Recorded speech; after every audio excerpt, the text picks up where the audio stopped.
Cầm rong phía ọp rùm Nẹ đực nóm nâng nẹ nóm Phía thật đất chê kê rìa sạp Miền này xâm đau đòl ca tiên nâu thộ nà mùi oi có krát chanh phót bì tì còn lành đám Một tam nẹ đà đặc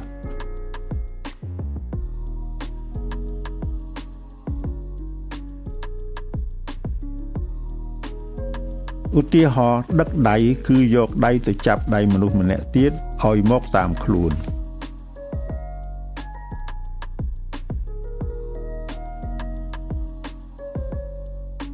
ពាក្យថានាំជាកិរិយាសព្ទដែលមានន័យស្រដៀងនឹងដឹកដែរខុសត្រង់ថាមិនបាច់ទៅអូសឬដឹកផ្ទាល់ទេគឺអាចដើរពីមុខ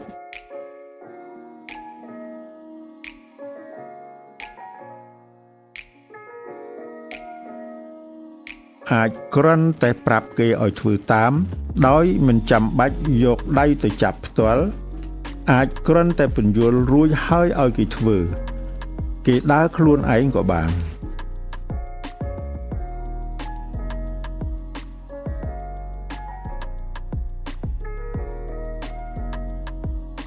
ឧទាហរណ៍នាំផ្លូវអ្នកនាំដើរមុខឬប្រាប់ឲ្យដើរឯអ្នកត្រូវគេនាំបើដើរទៅធ្លាក់ចង្ហុកមិនអាចបន្ទោសអ្នកនាំទាំងស្រុងទេព្រោះយើងពុំបានប្រយ័ត្នខ្លួនឯងដែរ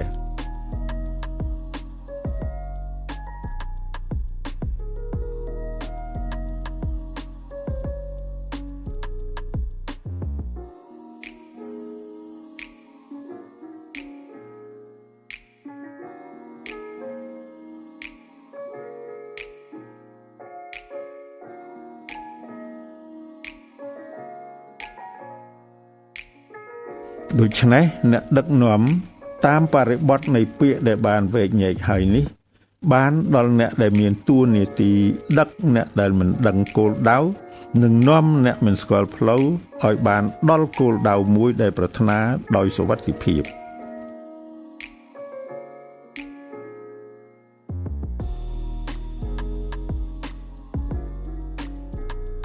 ដកស្រង់ចេញពីសៀវភៅប្របាទខមិកទំព័រ15-16